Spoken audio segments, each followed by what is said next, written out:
everyone, and welcome to another episode of Taco Matta Tuesday, the show where we eat healthy, delicious tacos and have conversations about life.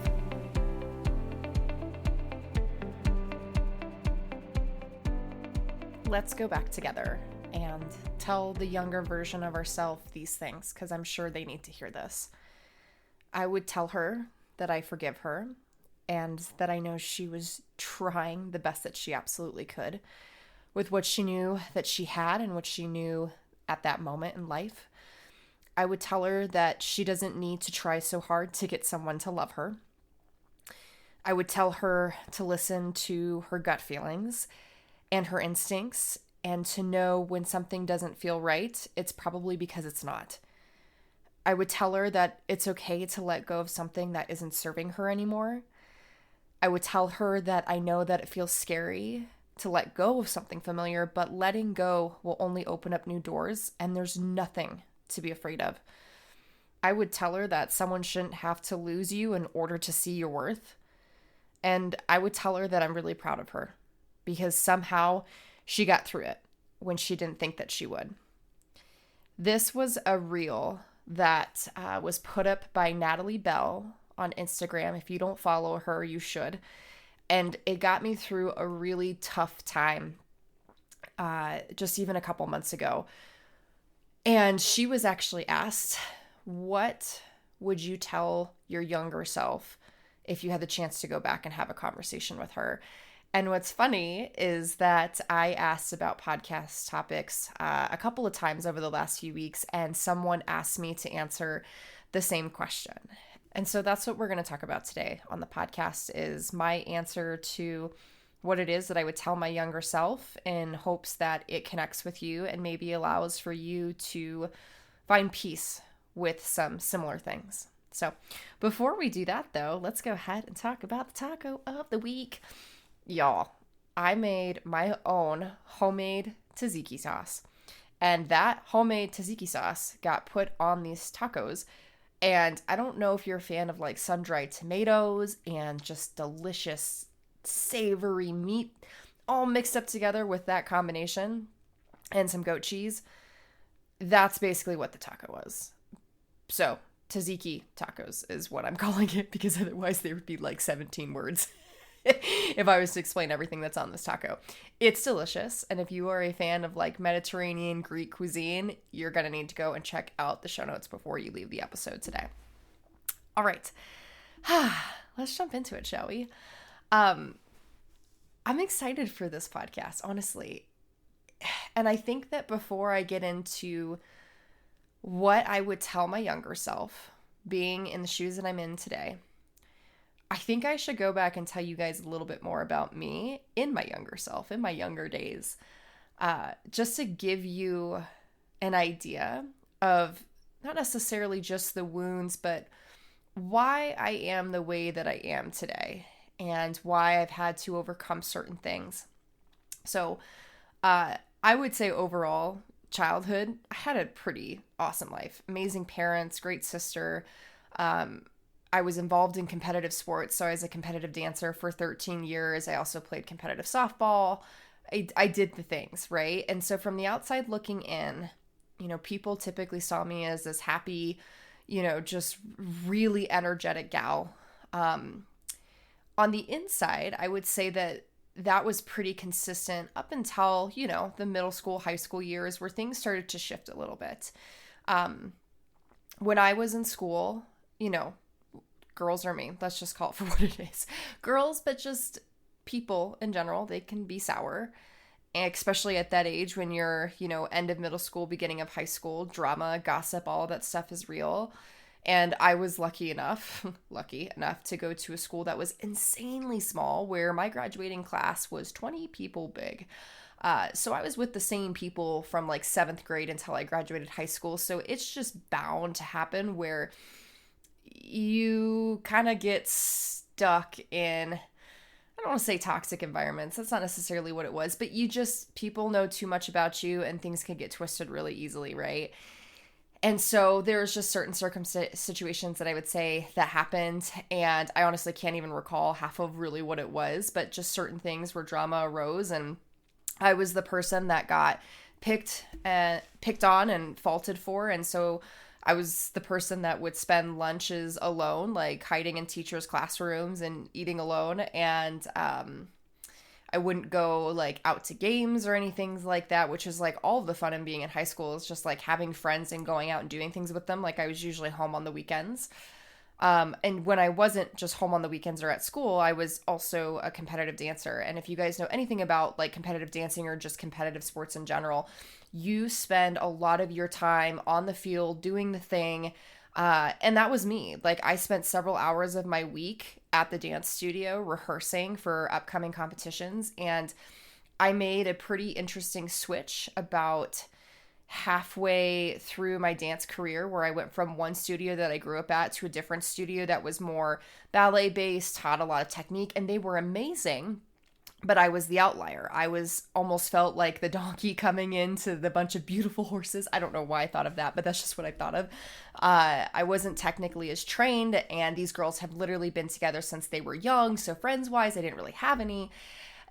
And I don't say this as like a sad sob story by any means, but in addition to just that sort of, I guess, situation, being a competitive dancer, you literally volunteer yourself to go up on stage and to be judged, to have people tell you that you don't look the right way, that you don't have the correct technique, that basically you're just not good enough. And so I didn't know it at that point in my life, but there was a lot of those things that were impacting me, not just the being up on stage, but the friendships that I had that were not great throughout the middle school, high school phase, and just those experiences of just being alone and feeling completely ostracized to, again, like facing that even in my dance career, just always feeling like I never belonged and I was always left out. So let me tell you, college was the best thing in the world because I got out of all those situations and I got to finally just live a little bit. But even then, there was a lot of those habits and tendencies and mindsets that traveled with me. And so I'll stop there. But I hope what you can gather from that is I had to fight to prove myself in a lot of aspects. Like if I could say that what was the biggest thing that I struggled with, it was proving myself or feeling like I had to prove myself, that I was enough, that I was worthy. And that's played a lot into who I am today and the things that I try to overcome today. And so you're going to notice some of the things that I would tell my younger self have to do with that. But I'll start off with the first one. And this one has nothing whatsoever to do with what I just mentioned. It actually has to do with the younger Kayla as of, I would say, 4 to 5 years ago. And that's to focus on what you want to be capable of over aesthetics. The biggest change in my life was when I decided to leave toxic relationships behind and all of the previous mindsets that were no longer serving me and my unhealthy lifestyle and get myself back into better shape. Like my 75-pound weight loss transformation is easily the thing that people know most about me.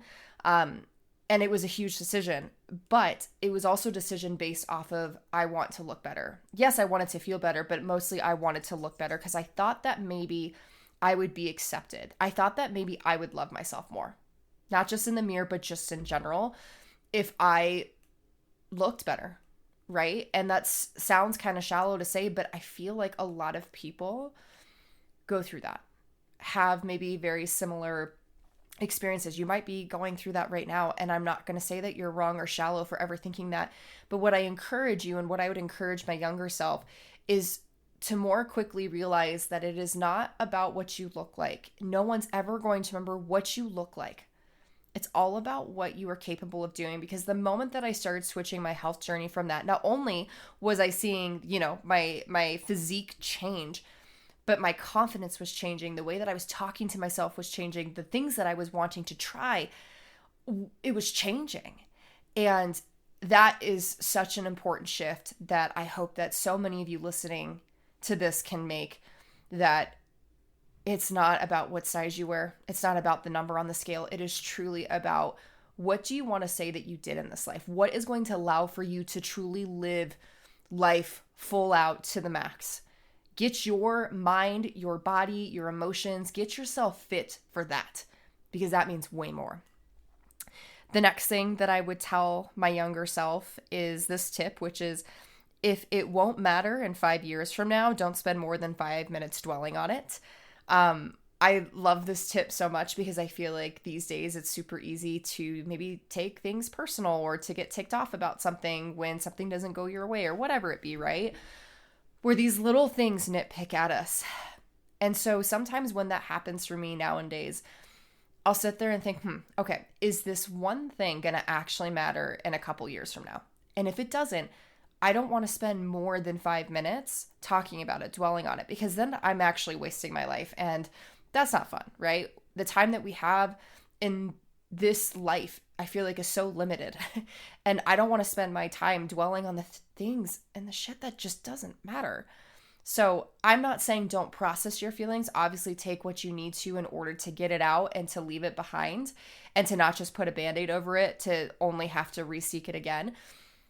But what I am saying, though, is seriously, if it's not going to matter in a few years from now, it is not worth your time and your energy. The next thing that I would tell my younger self is that resistance and fear are where freedom lies.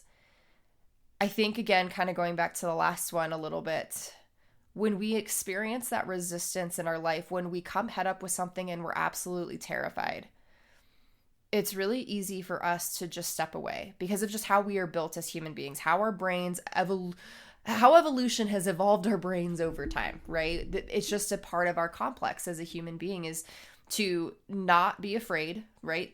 To step away from anything that is unknown. And anytime there's resistance, just to find a way to come back to ground level. And if there's anything that I've learned over these last couple of years from leaving my job, a 6-figure job, to go down to 0 to start my own business and completely just revamping my entire career, to just so many other things that I've done, walking on fire, like, starting Ninja Warrior and being on 2 seasons of the show, like all of these things. I leaned into this idea that fear is your green light and resistance is truly where all the magic and growth is at.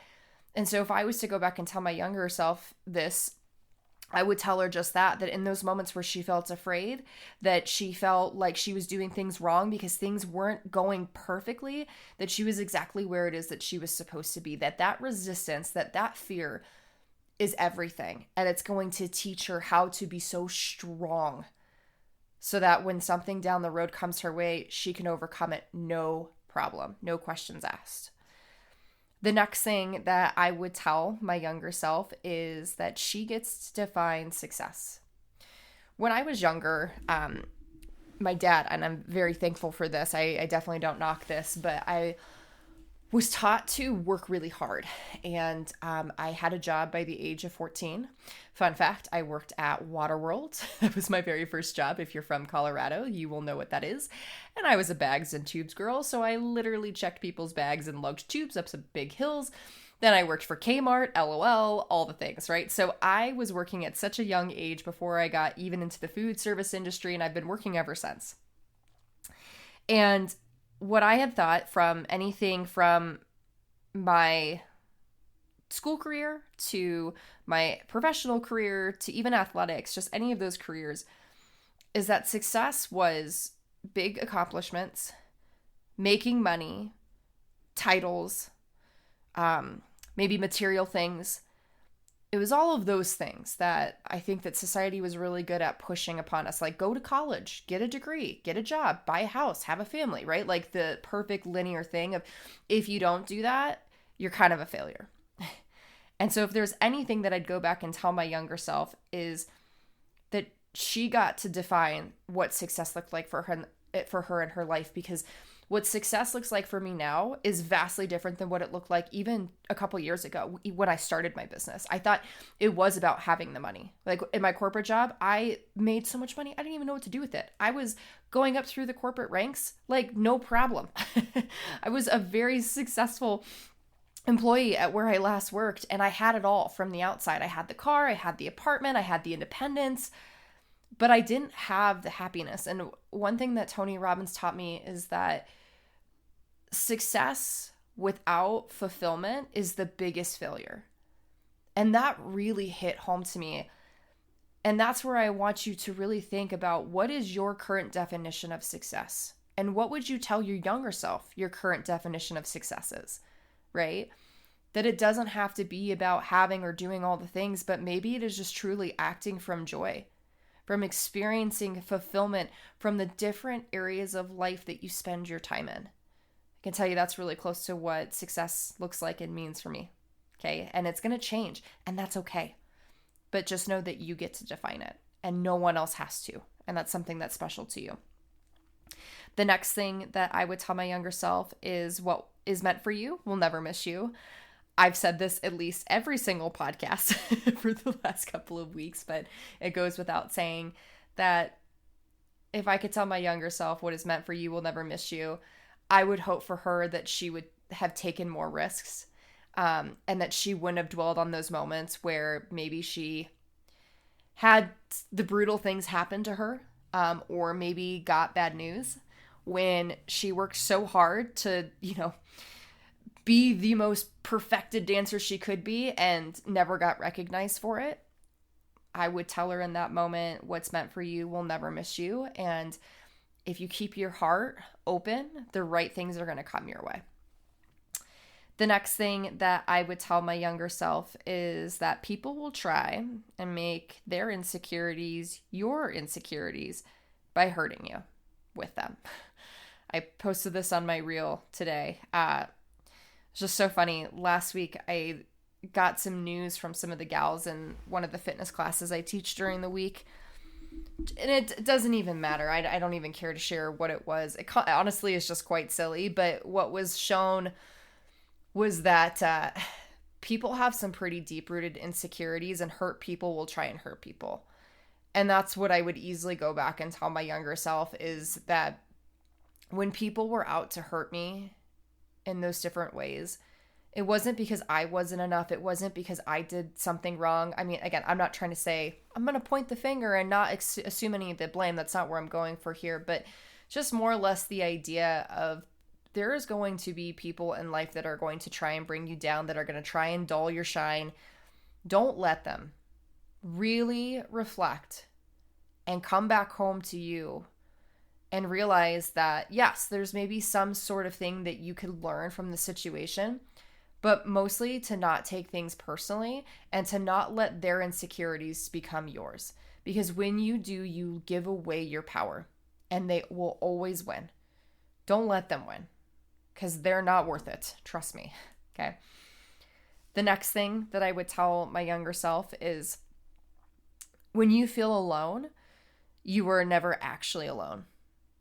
There was a lot of times when I was younger where I felt alone, not, again, by my family, but just more or less like the social connection and community with friends. I just felt like there was a lot of that I missed out on, didn't have, or just didn't have a lot of.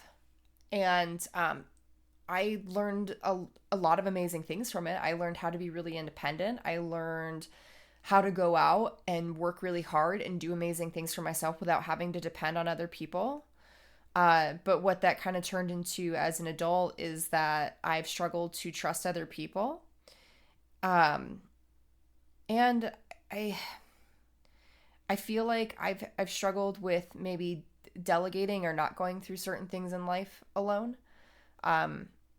Like realizing that other people can come along for the ride and everything's going to be okay. Just a lot of different ways that has transitioned. But what I would tell my younger self is that you're never alone. There's people out there that would love and adore your effort, your attention, just who you are and everything that you are. You're just out there chasing the wrong person's attention. That's exactly what it was. Is we get so focused. I got so focused on the people that didn't matter and trying to get the attention from them, when there were so many other things that were just, all I had to do was make a decision to turn my head and walk through another door. And I probably would have had that and more, right? But sometimes you have to go through the crap in order to realize that it was crap, and then to realize what the right direction is, right? So when you feel alone, just know that you're never actually alone. There's other things waiting there for you. It's just your choice to actually go out there and find them. The next thing I would tell myself, and we're down to the final two, are the most important love to have in your life is your own. my entire life, I feel like up until this point, has been, again, trying to prove myself or trying to gain love and acceptance from other people. Sometimes I would do things, make decisions, throw my own boundaries out the window just so that I could feel some sort of love, acceptance, just belongingness to someone else, that someone else actually wanted me and I deserved them. And that's tough. It's a tough way to live life. Take it from me. That's literally been most of my life. But things started to switch this year when I decided to go through a therapy program to have more of a secure relationship with myself. And I realized that it doesn't matter. It does not matter. The number one love that you should have in your life is the love that you have for yourself. Because when you have that, the love that other people give you is an addition, and it's beautiful and it adds to your amazing life. But it also is not going to completely make or break your life either. I'm not saying that, again, you should go through life alone. I'm not saying that you don't need other people's love. Having other people's love is a gift. But I don't think you'll be able to fully understand and enjoy that gift until you find your own first. So that's what I'd go back and tell my younger self, is to stop chasing the love and attention of other people and to come back home to me and to find the love for myself. And the last thing that I would tell my younger self, which really relates to what I just mentioned, but is that she's enough, that you are enough, and what you do is more than enough. I'm still telling myself that to this day. And it's hard, because some days you're not going to feel it. Some days it's going to be like pulling teeth to try and really believe in that. But the more that you're conscious of it, and the more that you can genuinely tell yourself that and act through that lens, I mean, your life's going to be absolutely beautiful. But it really does take work. It takes calling yourself out. It takes being aware. It takes celebrating your wins and yourself intentionally. And it takes selective attention. It takes attention away from, again, others and putting it all back internally. Because trust me, there'll be plenty of people that try and convince you that you're not enough. I mean, even if they tried to not convince you directly, you go on social media and there's your convincing. That's all you need. So shut that off for a little bit, right? Maybe take a social media detox if you feel like you're in a state where you're struggling to find your worth, your enoughness. And my hope for you is that through this is that you're able to gain just some time back with yourself, thinking about what it is that you really want, what's going to make your life full and fulfilling, and that you're able just to create, like, as silly as this sounds, maybe just a list of activities, daily dates, right, to go and do with yourself. So you could go and actually discover just how freaking amazing that you are. It's those little moments in life, those little things where you show yourself that you can when you didn't think that you could. It's those moments that built my enoughness, that showed me, like, wow, I'm actually a really high quality, amazing human being that anyone would be really, really lucky to have in their life, right? I hope that that last note inspires you to not only tell yourself that, but to go out there and act upon that and take that time back with yourself, right? If there's anything that I can encourage you to do when you leave this podcast today, is to go create your own list. Go create your own list of the things that you would tell your younger self. Have a conversation with your younger self today, or sometime this week, sometime this month. Don't leave it as like, oh, this sounds like a good idea and it never gets touched type thing. Because being able to write this list down and share this and have this conversation out loud with you guys today is just another amazing form of healing. And I appreciate you guys giving me that space.